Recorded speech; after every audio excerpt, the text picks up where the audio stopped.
हमने पिछले कई सालों में साइबर वॉरफेयर के बारे में काफी कुछ सुना है, लेकिन इस शब्द को लेकर आज भी काफी लोग पूरी तरह से सतर्क नहीं है। कई लोगों को लगता है कि फेसबुक आईडी हैक करना या फिर बैंक से पैसे उड़ा लेना साइबर वॉरफेयर है, जबकि ऐसा नहीं है। ये सब साइबर क्राइम्स हैं।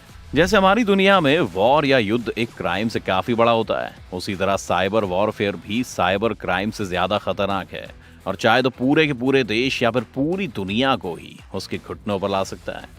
आज इस वीडियो में हम जानेंगे कि कैसे साइबर अटैक्स किए जाते हैं, तो बस बने रहिएगा वीडियो के अंत तक हमारे साथ। लेकिन वीडियो शुरू होने से पहले अगर आप चैनल पर नए हैं या आपने अभी तक चैनल को सब्सक्राइब नहीं किया है तो चैनल को सब्सक्राइब करना और बेल आइकन दबाना ना भूलें। साइबर वॉरफेयर के यूं तो कई उदाहरण दिए जा सकते हैं, लेकिन हम चलते हैं उस अटैक की तरफ जिसे इस दुनिया का पहला बड़ा साइबर अटैक माना जाता रहा है।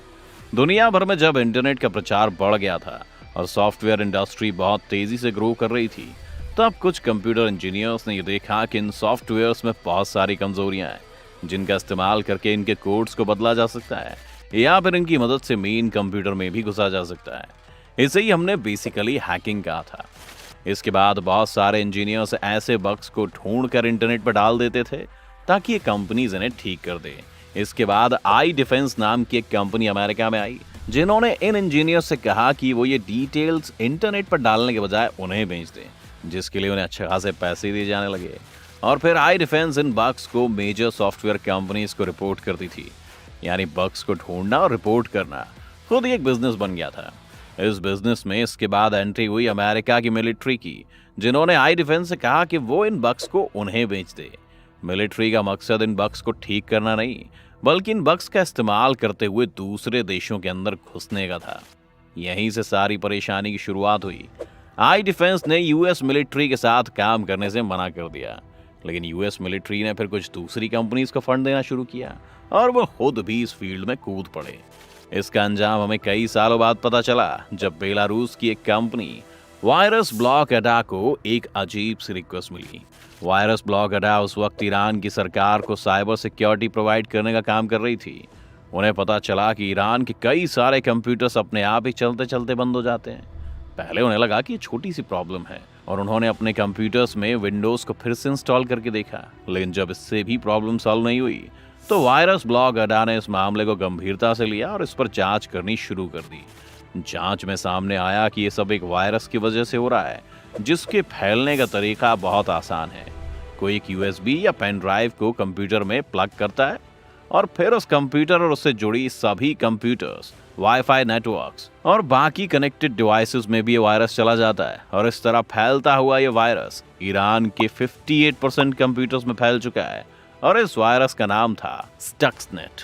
58% कंप्यूटर्स का मतलब था कि वायरस आधे से ज्यादा ईरान का काम रोक सकता था, लेकिन इस वायरस ने ऐसा नहीं किया। इस वायरस का मकसद कुछ और ही करने का था। ईरान की राजधानी से दूर एक बहुत ही दूर दराज इलाके में थी नेटांज न्यूक्लियर फैसिलिटी, जहां पर ईरान अपने न्यूक्लियर प्रोग्राम के लिए टेक्नोलॉजी डेवलप कर रहा था। यह जगह इतनी ज्यादा आइसोलेटेड थी कि अथॉरिटीज को शक है कि स्टक्सनेट वायरस को कोई एम्प्लॉय 2009 में यहां एक यूएसबी में ही लेकर आया था, जिसके बाद ये पूरी फैसिलिटी में फैल गई। इस फैसिलिटी में एक अंडरग्राउंड रूम था, जहां पर ऑटोमेटेड मशीन्स यूरेनियम को प्यूरिफाई करके यूरेनियम 235 के आइसोटोप्स बना रही थी, जो कि न्यूक्लियर बॉम्ब में इस्तेमाल होते हैं। यहाँ पर कोई कंप्यूटर्स नहीं थे, लेकिन यहाँ पर एक लॉजिकल कंट्रोल सिस्टम था जिसे प्रोग्राम किया जा सकता था। इस वायरस ने पहले फैसिलिटी के कंप्यूटर्स में एंट्री ली और फिर किसी तरह इस अंडरग्राउंड फैसिलिटी के प्रोग्रामेबल लॉजिक कोड्स को चेंज किया और इसका कंट्रोल अपने हाथ में ले लिया। कंट्रोल्स हाथ में लेने के बाद यहाँ पर जो मशीन्स तेजी से घूमकर यूरेनियम को प्यूरिफाई कर रही थी, उन्होंने उन्हें अलग अलग स्पीड्स में घुमाना शुरू कर दिया। कभी वो तेज हो जाते तो कभी स्लो, पर फैसिलिटी के कंप्यूटर स्क्रीन पर यह दिख रहा था कि सब नॉर्मल है। स्पीड में आई इस वेरिएशन के कारण अंदर के सभी मशीन्स खराब हो गईं और सब कुछ डिस्ट्रॉय हो गया। जांच में पता लगा कि इस तरह का वायरस किसी एक इंसान या एक ग्रुप के लिए बनाना बहुत मुश्किल है, तो जरूर इसमें किसी देश का हाथ है और शक सीधा ही इजराइल और अमेरिका पर गया। बाद में अमेरिकन मिलिट्री और एनएसए को एक्सपोज करने वाले एडवर्ड स्नोडेन ने बताया कि ये वायरस अमेरिकन ने ही बनाया था। एडवर्ड स्नोडेन ने कई और चीजें भी बताई। एडवर्ड स्नोडेन के मुताबिक जब वो एनएसए के लिए काम कर रहे थे तब उन्होंने देखा कि एनएसए के पास इतनी पावर है कि वो अपने देश के हर एक इंसान की जासूसी कर सकते हैं।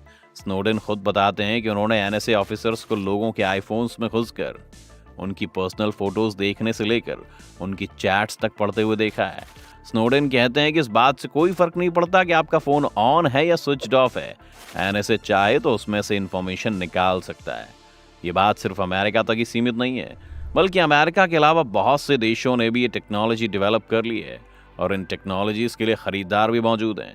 अगर हम चीन या नॉर्थ कोरिया जैसे देशों की बात करें तो यहाँ की सरकारों को अपने नागरिकों पर पूरा कंट्रोल चाहिए, जिसके लिए वो उनकी जासूसी इन्हीं तरीकों से करते हैं।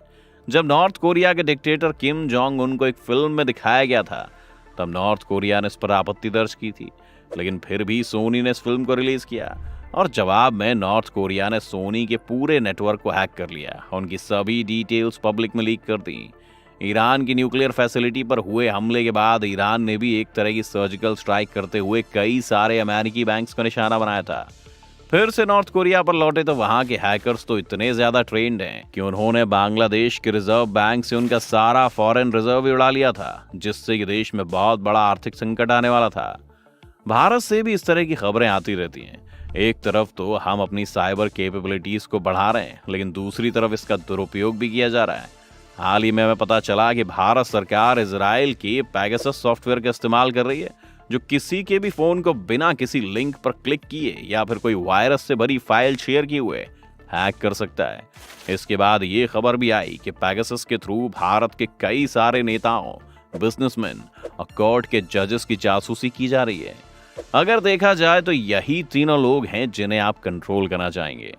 नेता कंट्रोल में रहे तो आप अपने फेवर में पॉलिसी बनवा सकते हैं, बिजनेसमैन रहेंगे तो पैसा आपके पास रहेगा, और जजेस को ब्लैकमेल करने से आप ज्यादातर लीगल बैटल्स जीत सकते हैं। अभी तो पेगासस के बारे में ये पता चला कि भारत सरकार ने इसे खरीदा है, पर कल को क्या चीन या पाकिस्तान इसका इस्तेमाल नहीं कर सकता? और तब क्या होगा जब हमें पता चलेगा कि शायद वो ऑलरेडी इसका इस्तेमाल हमारे खिलाफ कर रहे हैं? आपको क्या लगता है?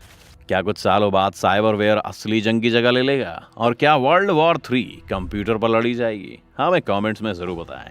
उम्मीद है वीडियो देखकर आपको काफी कुछ जानने को मिला होगा दोस्तों। अगर आपको वीडियो पसंद आई हो तो वीडियो को लाइक करें, और अगर आप चैनल पर नए हैं, आपने अभी तक चैनल को सब्सक्राइब नहीं किया है, तो चैनल को सब्सक्राइब करना और बेल आइकन दबाना ना भूलें।